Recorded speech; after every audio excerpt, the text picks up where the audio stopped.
그리고 IR 자료를 통한 허위사실 유포 혐의에 대해서는 명예훼손과 업무 방해가 인정돼서 박재병 대표에게 1심에서 서울중앙지법에서 다뤘는데 벌금 300만 원이라는 처벌이 내려졌습니다.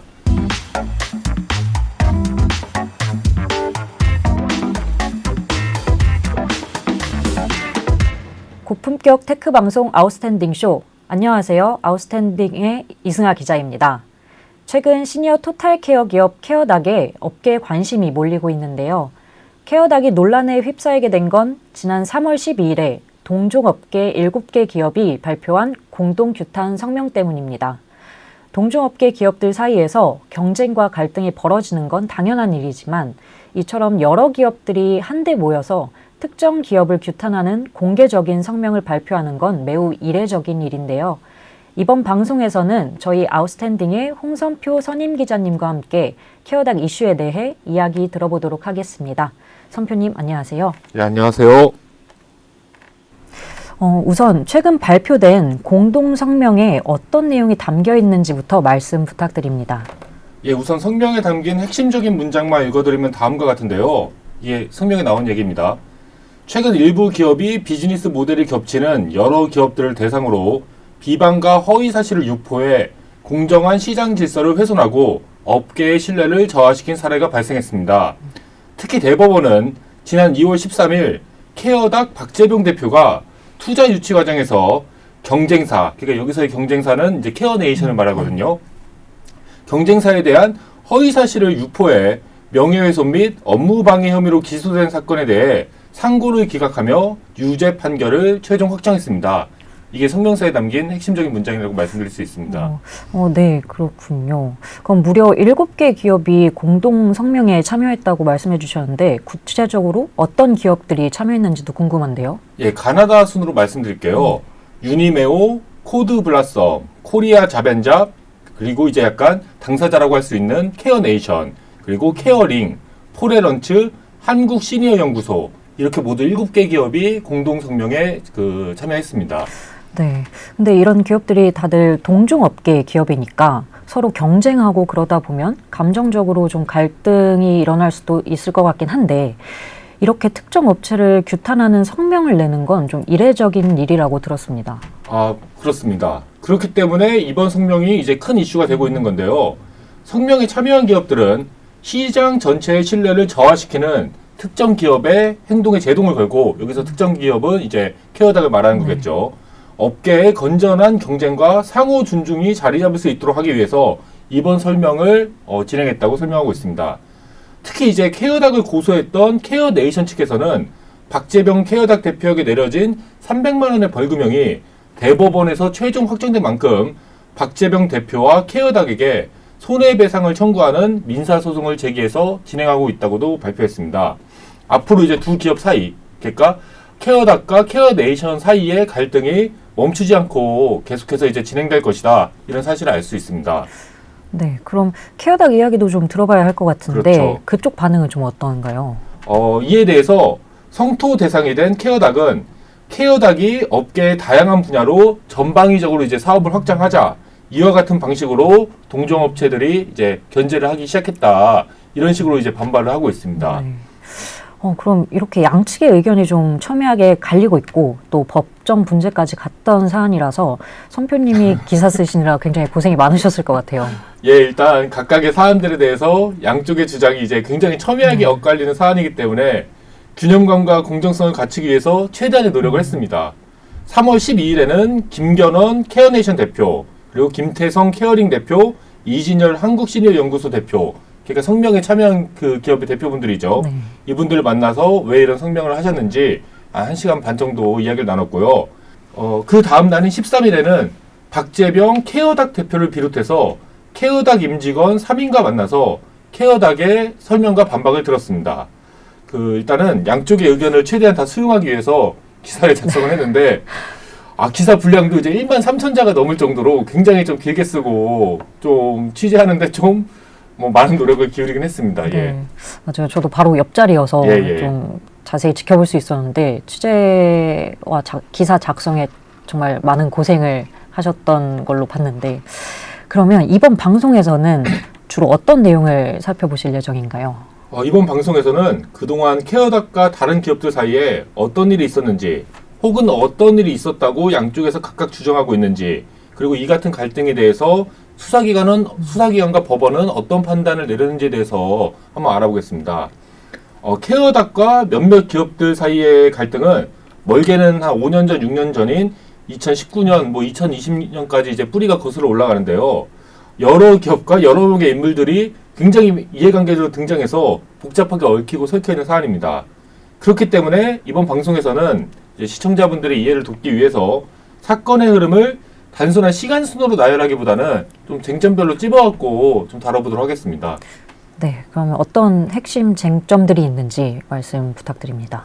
기사에서는 모두 6가지 쟁점을 다뤘는데요. 이제 방송에서는 이제 좀 분량의 제한도 있고 그렇기 때문에 다른 기업들과 케어닥 사이의 그 갈등을 좀 제외하고 이번 방송에서는 케어닥과 케어네이션 사이의 갈등에 초점을 맞춰갖고 네 가지 쟁점에만 좀 집중해 보도록 하겠습니다. 네. 그 쟁점은 다음과 같은데요. 첫 번째는 케어닥이 IR 자료를 통해서 케어네이션에 대한 허위 정보를 유포했는지, 두 번째는 케어닥이 다른 회사에 대한 판결문을 케어네이션에 대한 재판 결과인 것인 양 유포해서 케어네이션을 세금 추징 대상 기업으로 매도했는지, 그리고 세 번째는 IR 자료를 통한 비방은 케어네이션이 먼저 시작했는지, 네 번째는 케어닥이 말하는 것처럼 케어닥에 대한 비판과 공동성명 발표는 유망 기업에 대한 집단적인 견제인지, 이 네 가지 쟁점에 대해서 다뤄보도록 하겠습니다. 그리고 이제 케어닥과 케어네이션 사이에 그 첫 번째, 두 번째, 세 번째 이슈는 이미 법원과 수사기관에서 공식적인 판단이 내려진 사안이거든요. 그렇기 때문에 실제 기업명과 실명을 바탕으로 설명해 드리겠습니다. 네, 알겠습니다. 그럼 이야기가 길 것 같은데 예. 본격적으로 시작해 보시죠. 네. 예. 그 첫 번째 쟁점은 말씀드렸던 것처럼 케어닥이 IR 자료를 통해서 케어네이션에 대한 허위 정보를 유포했는가입니다. 갈등의 가장 깊숙한 뿌리는 그 2021년 무렵에 박재병 케어닥 대표가 작성했던 한 장의 이제 파워포인트 슬라이드로부터 시작됐다고 말씀드릴 수 있는데요. 당시 박재병 케어닥 대표는 잠재적 투자사였던 삼성화재에게 IR 자료를 제출하면서 그 안에 케어닥과 업계 경쟁 기업들의 특성을 분석한 슬라이드도 담았습니다. 한 장의 장표를 넣은 거죠. 그리고 당연히 이제 경쟁 기업들에 대한 거기 때문에 그 안에는 케어네이션에 대한 내용도 있었는데요. 케어네이션에 대해서 수차례 앱 사업화에 실패했고 초기 투자금을 20억 원 소모했고 작년에 고등법원의 세법 이슈로 25억 원의 추징이 진행, 거래량을 매출로 신고했기 때문에 25억 원의 세금을 좀 추징당하는 일이 있었다. 이런 식의 내용이 좀 적혀 있었습니다. 네. 지금 이제 여기 슬라이드에 나오는 것처럼 화면에 나오는 것처럼 이렇게 작성을 해서 내셨던 거죠. 네. 근데 보통 경쟁사에 대한 내용을 이렇게 굉장히 구체적으로 작성하는 경우가 흔치는 않은 것 같은데 케어닥이 이렇게 경쟁사에 대해서 이 같은 분석 자료를 작성하게 된 이유는 뭔가요? 이제 그 삼성화재가 이제 보험사잖아요. 네. 우리나라에서 굉장히 큰 보험사인데 이 삼성화재가 시니어 케어 분야 보험 상품 출시를 위해서 자신들과 함께할 해당 분야 스타트업을 찾고 있었어요. 이제 전략적 투자자, 그러니까 흔히 말하는 SI로서 본인들이 투자할 투자처를 물색하고 있었는데요. 케어네이션과 케어닥 모두 이게 삼성화재의 잠재적 피투자사 리스트에 올라와 있었습니다. 박재병 케어닥 대표에게 IR 자료를 제출받은 그 삼성화재 관계자는 그 해당 자료에 나와 있는 내용, 그러니까 아까 말씀드렸던 앱 사업 실패했고 투자금 소진했고 세금 25억 원 추징 진행 중이다. 이 내용이 사실인지 케어네이션에게 질의하는 과정에서 이 자료를 김견원 케어네이션 대표에게도 이제 전달했던 겁니다. 양쪽 모두 다 이제 어디를 투자할지를 이제 검토하고 있는 단계였는데 이제 케어닥한테 제출받은 자료를 보고 이 내용을 확인하기 위해서 이제 케어네이션의 그 김견원 대표에게 물으면서 케어닥 쪽에서 이런 자료를 만들었더라. 이게 사실이냐 이렇게 이제 한 것이죠. 그리고 이 같은 자료를 본 김견원 케어네이션 대표는 케어닥이 삼성화재에 투자금을 놓고 경쟁을 벌이던 본인들의 회사를 깎아내리기 위해서 허위 사실을 유포하고 있다고 확신하게 됩니다. 이제 김기현 대표하고 제가 이제 이야기를 나눈 내용을 네. 그대로 옮겨드리면 일단 삼성화재에서는 케어닥의 IR 자료를 넘긴 게 아니라 팩트 체크를 위해 케어닥이 작성한 경쟁사 분석 슬라이드 장표 한 장만 공유해 주셨습니다. 저희가 2020년 6월에 정식으로 앱을 출시했는데 어떻게 수차례 앱 사업화에 실패할 수 있었겠습니까? 2020년 12월부터는 월별 결제 금액이 3억 원을 넘어섰고 그 이후로도 계속해서 서비스를 제공하면서 회원수와 결제도 꾸준히 성장했습니다. 초기 투자금을 다 소진한 적도 없었고 또 부가세 25억 원을 미납해서 법원으로부터 추징 판결을 받았다. 국세청한테 세금을 추징당한다는 내용도 저희 케어네이션과는 전혀 상관없는 허위 사실이었습니다.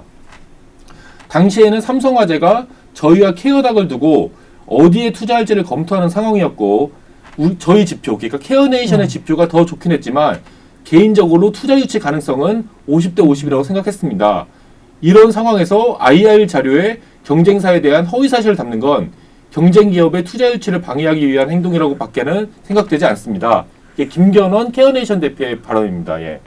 네. 케어네이션 입장에서는 충분히 그렇게 생각을 할 수가 있을 것 같은데 예.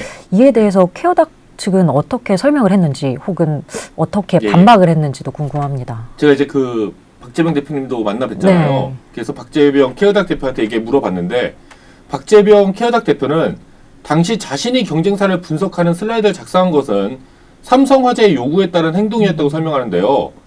박재병 대표에 따르면 삼성화재와의 그 첫 만남은 2019년 하반기 무렵에 이루어졌습니다. 보험 상품 출시를 기획 중이던 삼성화재가 투자 관련해서 좀 알아보기 위해서 먼저 케어닥을 찾아왔다는 설명인데요.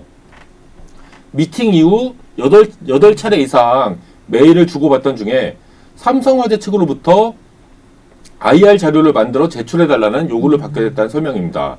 자료 안에 그리고 그 자료 안에는 경쟁사와 비교하는 장표도 넣어달라는 이제 부탁도 받았다. 조금 더 이제 제가 박재병 케어닥 대표가 말했던 내용을 그대로 옮겨보겠습니다. 네. 삼성화재에서 IR 자료를 만들어 달라고 요구해서 일단 이에 응하기로 했습니다. 그래서 어떻게 만들면 되냐고 했더니 케어네이션이 만든 IR 자료를 주시더군요. 그 안에 저희에 대해 분석한 내용도 담겨 있었고요. 그걸 보고 이렇게 해도 되나 보다 생각하고 작성했습니다. 20억 투자금 소모 이야기는 채용 플랫폼인 사람인에서 나왔는데 사람인에 나와 있는 내용인데 기업 재무 분석 자료에 전년도에 20억 손실을 봤다고 나와 있었습니다. 케어네이션 초기 투자금이 20억 정도인 것을 알고 있어서 그런 내용으로 적게 됐습니다. 앱 사업화 실패는 원래 그쪽에서 케어유라는 이름으로 서비스를 준비하셨었는데 제대로 출시와 런칭을 못하셨고 APK도 날아가 있길래 또 그렇게 적었습니다.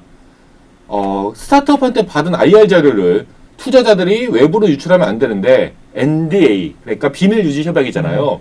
NDA도 적지 않고 삼성화재가 요구하는 대로 작성했던 것은 실수한 거였다고 생각합니다.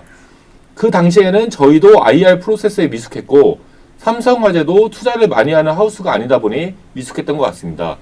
2019년이면 이제 케어닥 입장에서는 굉장히 창업 초기거든요. 네. 그리고 이제 많은 이제 투자 유치 경험이 많지 않았기 때문에 좀 약간 미숙한 부분도 있었다. 이렇게 말씀하시면서 20억 그 20억 투자금을 소진했다는 거는 어떻게 이제 쓰게 됐는지 이런 내용 등에서 이제 설명을 한 거죠.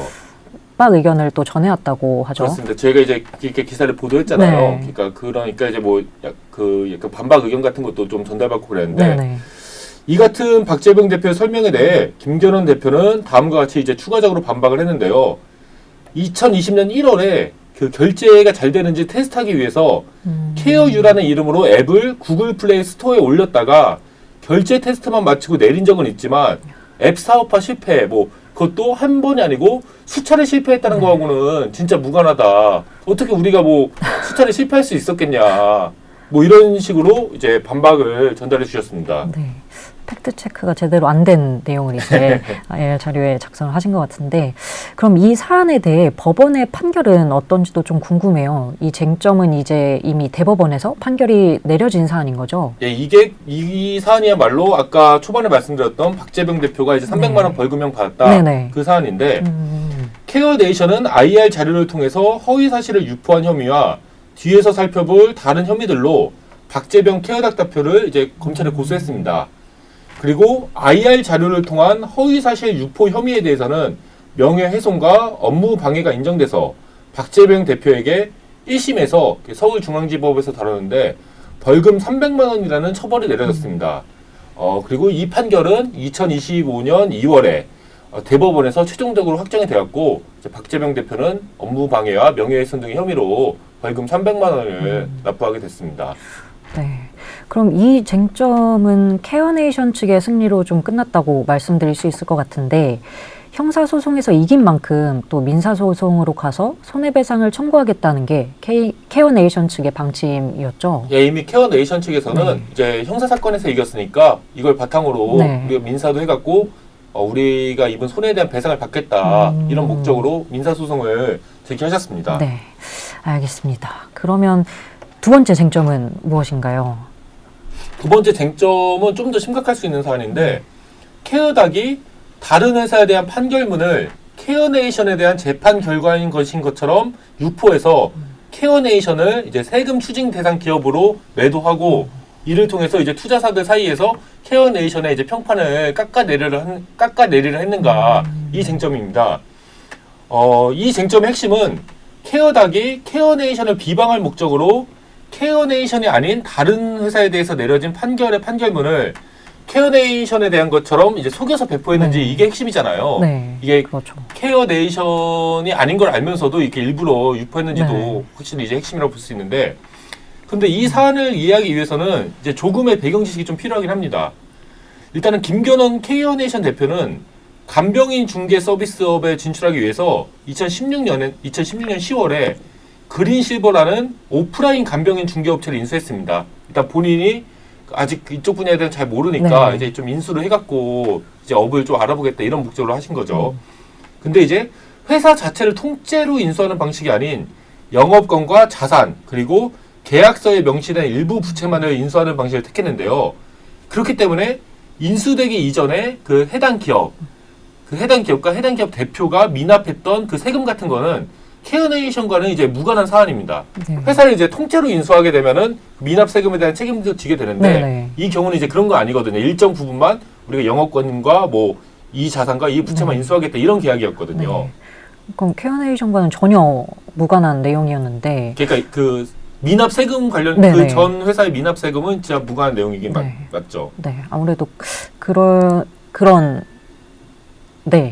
이제 그럼 이렇게 회사를 인수해서 간병 중개업에 진출한 것은 알겠습니다. 그런데 그 이후에 발생한 이슈는 또 어떤 건지 설명 부탁드릴게요. 이제 문제는 이 그린실버라는 회사가 김견원 대표가 인수하기 이전인 2010년에서 2016년 사이에 부가가치세를 납부하지 않아서 이후 한 25억 원 정도의 부가세를 추징당하게 됐다는 사실입니다. 그래갖고 그린실버의 H대표는 국세청이 이렇게 부가세를 추징한다는 결정에 반발하면서 소송을 제기했지만 1심과 2심 모두 패소했습니다. 근데 인수한 회사 대표가 소송에서 패소한 게 케어네이션이랑은 어떻게 연결이 되는 건가요? 여기서 이제 본격적인 문제가 시작되는데 박재병 케어닥 대표가 그린실버의 H대표에게 내려진 그 2심 고등법원의 판례를 삼성화재를 비롯한 벤처캐피탈들한테 이렇게 전달했다는 점입니다. 케어네이션과 법적으로 아무런 관련이 없는 판결임에도 불구하고 마치 이제 케어네이션이 부가세 미납으로 20여억 원의 세금을 추징당하게 된 것처럼 호도하려는 목적으로 일부러 알면서 그랬다. 이게 이제 케어네이션 측의 설명입니다. 사실 이제 잘 아시겠지만 세금을 25억 원이나 이제 미납한 기업에 투자할 회사도 아무도 없거든요. 그렇기 때문에 이게 사실은 케어네이션 입장에서는 굉장히 이제 민감하게 받아들일 수밖에 없는 사안인 건 맞죠. 그렇죠. 근데 케어닥 측에서 이제 판례를 VC들에게 전달한 이유도 좀 궁금한데 우선 케어닥 측에서는 어떤 입장이었나요? 이에 대해서 박재병 대표는 본인이 해당 판결문을 VC들에게 전달한 건 케어네이션이 인수했던 그 이전 회사처럼 간병인 중개업을 파견업 방식으로 운영하고 회계 처리를 하면 심각한 세금 문제가 발생할 수 있다는 사실을 강조하기 위해서였다고 설명합니다. 그러니까 이게 내가 이제 뭐 케어네이션을 매도하기 위해서 그런 게 아니고 케어네이션이 인수했던 그 전 회사처럼 네. 그 약간 업태를 운영하면은 업태를 등록하면은 이게 세금을 굉장히 두드려 맞을 수 있다. 네, 네. 이걸 이제 VC들한테 강조하기 위해서 보냈다는 건데 직접 그 제 말씀 한번 들어볼게요. 네. VC들과 투자 유치를 놓고 이야기하는 상황에서 간병인 중개업을 알선업으로 운영해야 하느냐, 파견업으로 운영해야 하느냐를 놓고 이야기가 있었습니다. 파견업으로 하게 되면 총액 매출 인식 방식 덕분에 전체 매출은 커보일 수 있지만 그만큼 세금도 훨씬 더 많이 나오게 되거든요. 이런 점을 설명드리기 위해서 이에 대한 판례가 있었다는 점을 삼성화재를 비롯한 VC분들께 설명드렸고 삼성화재 측에서 그런 판결문이 있으면 달라고 해갖고 네. 내가 공유한 거다. 이게 이제 박지병 대표 말이죠. 네.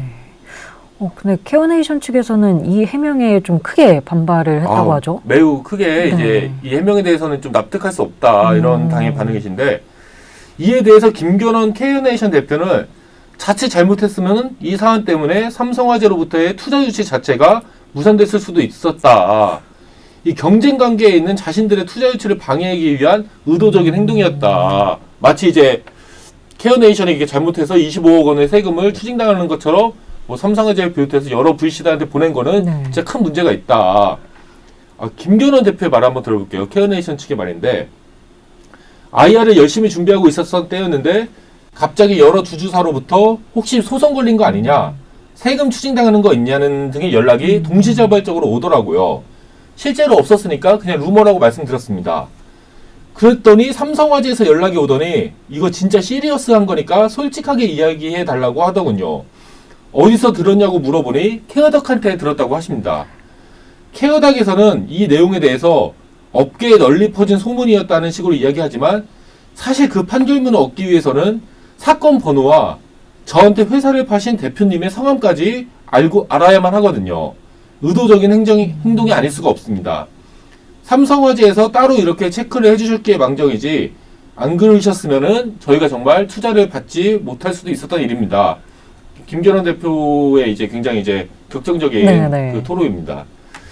또한 이제 김견원 대표는 알선업과 파견업의 차이점을 강조하기 위해서 그린실버의 판결문을 투자사들에게 보냈다는 박재병 대표의 발언은 완벽하게 사실이 아니다. 전혀 사실이 아니다. 이렇게 강하게 반박했는데요. 지금 제가 이제 여기 화면에 띄워드린 네. 것처럼 박재병 케어닥 대표가 투자사들에게 판결문을 송부하면서 보냈던 이메일에 다음과 같은 문장들이 기재되어 있다는 게 이제 그 근거입니다. 그 박재병 대표가 투자사들에게 보낸 이메일에 나와 있는 문장을 이제 그대로 읽어드리겠습니다. 추가로 케어네이션 괄호 열고 그린실버 괄호 닫고 그 매출 과대 가생으로 인한 부가세 고등법원 판례가 나와 공유드립니다. 작년에 무리하게 펀딩을 받기 위해 거래량을 매출로 잡으면서 인력 알선이 아닌 도급으로 보여짐에 1심, 2심 패소한 내용입니다. 그러니까 이 내용을 보면은 단순히 그냥 설명하기 위해서 한 게 아니고 그쵸. 케어네이션을 딱 타깃으로 해갖고 이 판결문을 보낸 거다. 이게 이제 김견원 대표의 이제 주장이고 의견이죠. 네. 그러면 양측 입장에 대한 이런 수사기관의 판단은 또 어떤가요? 앞서 제가 이제 케어네이션이 여러 가지 혐의를 이제 묶어갖고 박재병 대표를 이제 고소했다고 말씀드렸잖아요. 네. 형사 고소를 한 건데 이 사안에 대해서는 이제 신용훼손이라는 혐의가 있더라고요. 그 혐의로 고소를 했습니다.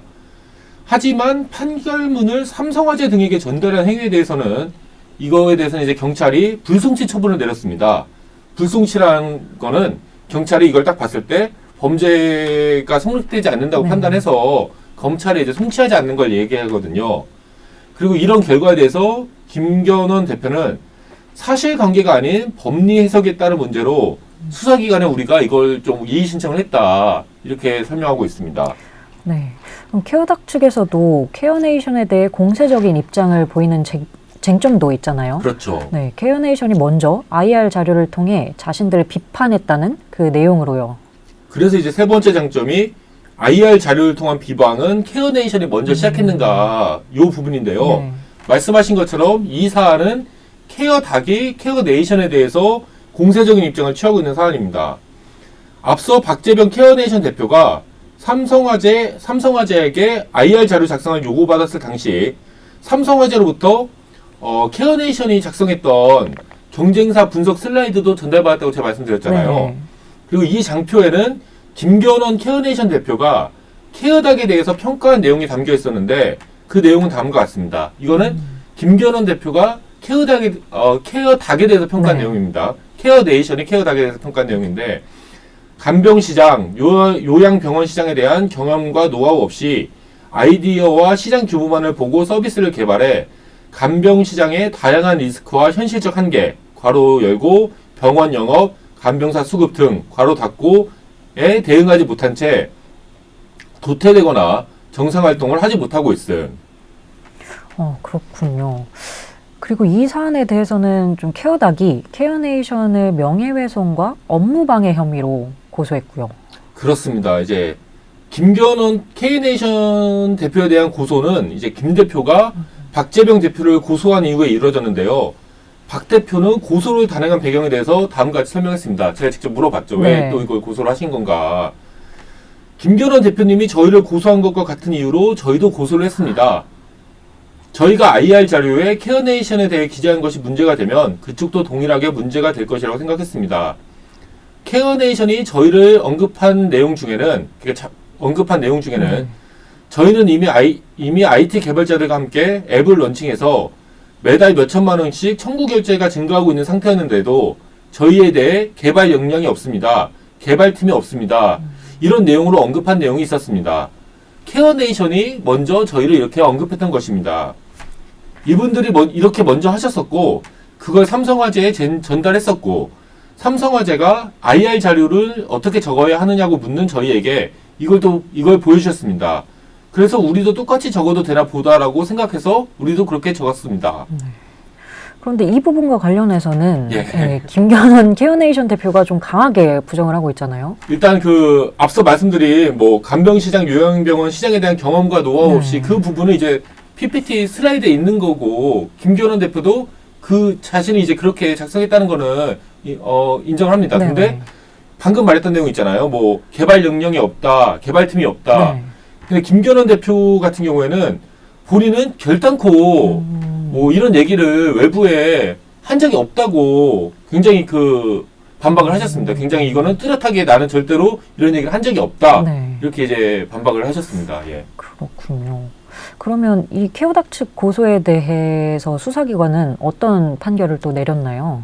이런 이유도 아까 제가 말씀드렸잖아요. 박재명 대표가 그런 이유들로 인해 김견원 대표를 네. 고소했다고.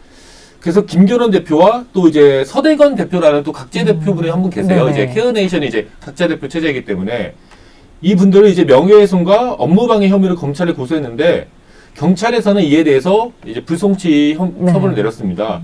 이제 김견원 케어네이션 대표 등에게는 혐의가 없다고 이제 판단한 것이죠. 네. 그럼 이제 마지막 쟁점인데요. 드디어 마지막 쟁점입니다. 오늘 방송이 상당히 긴데, 예. 네.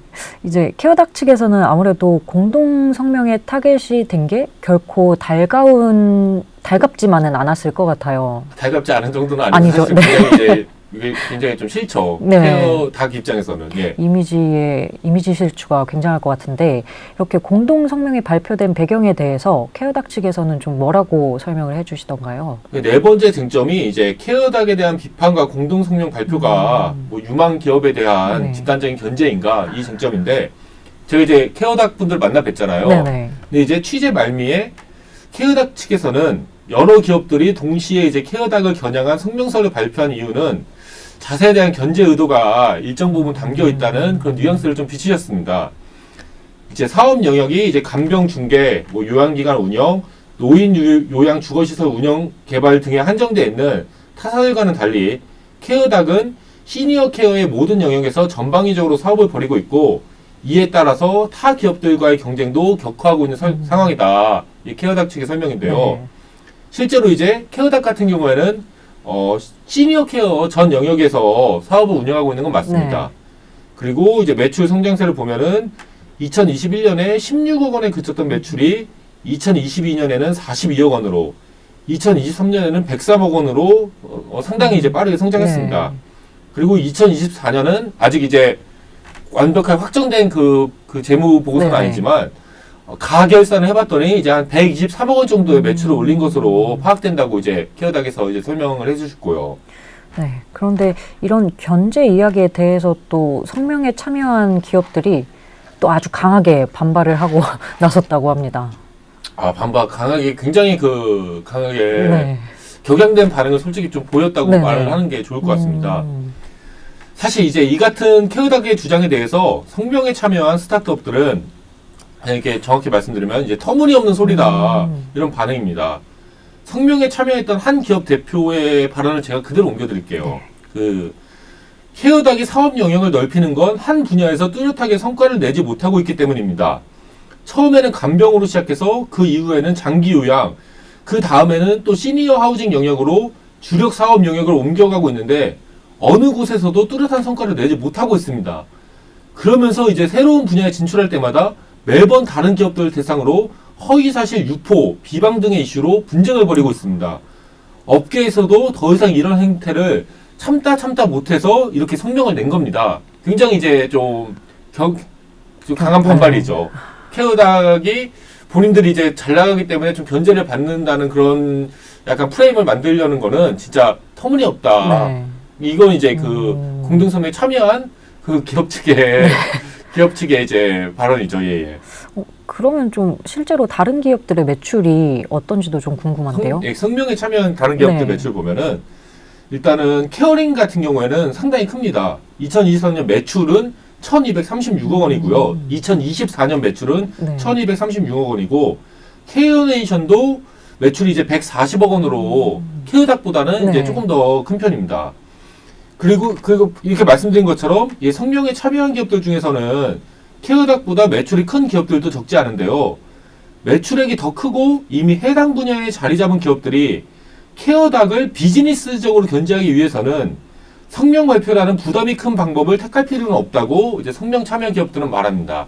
사실 이제 기업체를 운영을 하는 분들 입장에서는 이렇게 막 공동 성명 발표하고 그러면은 사실 이제 분란이 조성이 되는 거잖아요. 그렇죠. 분란이 이제 표면화 되는 거고. 네. 그럼 약간 투자사들도 이거 무슨 일이길래 너희 이러냐. 그리고 이제 본인이 이제 경영하는 것도 바쁜데 신경 써야 될 일도 많아지는 네. 거잖아요.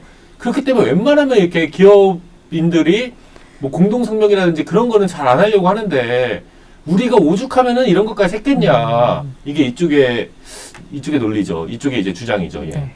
근데 그런 7개 기업 중에서도 특히 좀 케어네이션 측의 반발이 그렇죠. 거셌던 것 같아요. 아무래도 좀 직접적으로 법적 다툼까지 벌였던 기업이기 때문인 걸로 보이는데.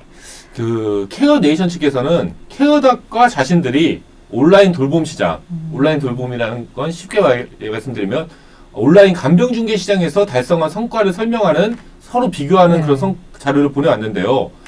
글로벌 앱마켓 시장 조사 업체인 데이터 AI에서 본인들이 이제 수출한 자료라고 이 확인된 자료를 보내왔습니다. 지금 이제 이미지를 보시면 알 수 있는데 데이터 AI에서 확인할 수 있듯이 케어닥의 앱은 다운로드와 액티브 유저 등 모든 방면에서 케어네이션 앱을 앞질러 본 적이 단 한 번도 없으며 케어네이션이 더 우위에 서 있다는 거죠. 네.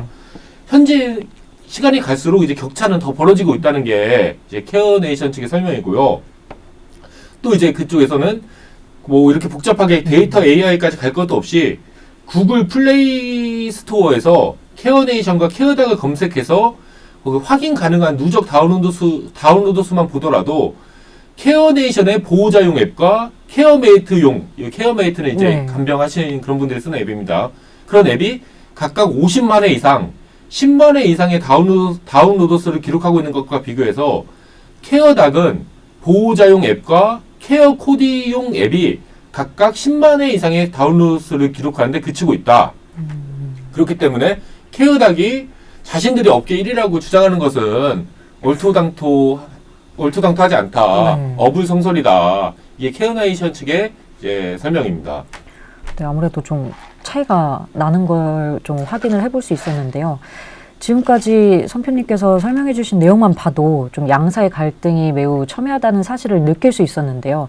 선표님은 이번에 취재를 하시면서 이런 갈등에 대해서 어떤 생각이 좀 드셨는지도 궁금합니다. 제가 지금 2013년에 이제 언론사에 입사해갖고 뭐 13년 동안 물론 중간에 제가 3년 동안 다른 업종에 있었지만 이게 13년 동안 기자로 일하고 있는데 이번 케어닥 이슈처럼 좀 당사자들의 의견이 굉장히 첨예하게 갈리고 막 엄청 이렇게 갈등이 불거진 사안을 그렇게 많이 보지는 못했습니다. 물론 보기는 봤었지만 네, 네. 굉장히 이제 스타트업계로 돌아온 이후로는 그렇죠. 뭐 처음 보는 것 같은데 일단 같은 사안에 대해서도 양측의 설명이 이제 크게 다른 상황이고요. 그리고 이번 이슈에 대해서 저도 이제 좀 너무 갈등이 첨예하니까 이렇게 좀 조언을 구했어요. 네. 업계 관계자분들한테 이게 어떻게 바라봐야 될 것이냐. 근데 이제 업계 관계자분들 중에서는 투자사와 케어네이션 모두 물론 이제 이게 양비론으로 가자는 게 아니고 분명히 네. 어느 쪽이 뭐 더 큰 잘못을 했겠지만은 그럼에도 불구하고 이 이해관계자들 모두 경솔하고 미숙한 점은 일정 부분씩 다 갖고 있다. 이런 이런 의견을 내주시는 분들이 꽤 있었어요. 네. 구체적으로 좀 어떤 부분이 그랬나요?